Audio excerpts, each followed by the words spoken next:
là voilà, la virgule.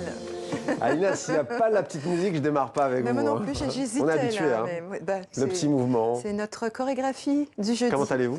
Ça va? Très bien. Je voudrais vous montrer une photo ce soir, une photo incroyable. Regardez. Oh, incroyable, non? Incroyable. C'est une photo qu'a tweetée hier soir notre correspondant à Alger, Khaled Drareni. En Algérie, les administrations retirent les portraits d'Abdelaziz Bouteflika. Vous vous rendez compte?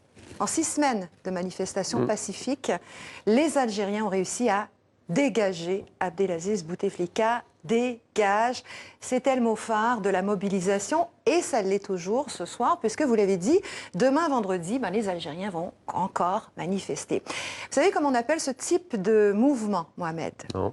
Ça s'appelle le dégagisme. Ah. Le dégagisme, c'est une attitude d'insoumission politique. Le mot a été créé à partir du verbe dégager, bien sûr, et du suffixe isme, qui est habituellement utilisé pour désigner des courants politiques, des doctrines, des théories.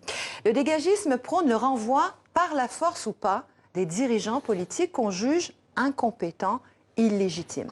Vous vous souvenez de la révolution tunisienne, Mohamed, évidemment. Eh bien, c'est là, en décembre 2010, que ce néologisme est apparu. Ben Ali dégage. Ce mot d'ordre va être repris durant tout le printemps arabe, en Égypte, en Libye, mais c'est de l'autre côté de la Méditerranée, en Belgique, en pleine crise gouvernementale, fin 2011, que le dégagisme va être théorisé pour la première fois.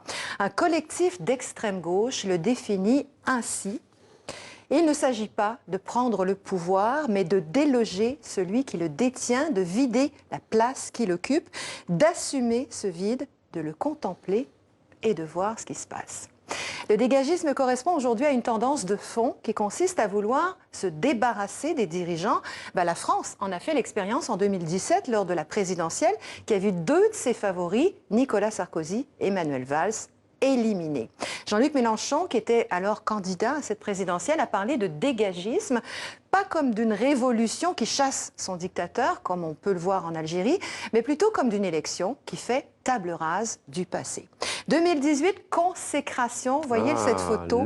Le mot dégagisme fait son entrée dans le dictionnaire. Le petit Robert le définit comme un rejet de la classe politique en place, tout simplement. C'est le cas, par exemple, en Ukraine aujourd'hui, où un novice en politique, un humoriste, vient de créer la surprise en arrivant en tête du premier tour face au président sortant. C'est le cas également des États-Unis, où une femme noire, lesbienne, vient d'être élue maire de Chicago. Grande première. On voit donc, Mohamed, que cette vague de dégagisme est un peu partout en ce moment et elle devrait continuer, que ce soit dans la rue ou dans les urnes. Alors, à qui le tour? À qui le tour? Merci, Linda.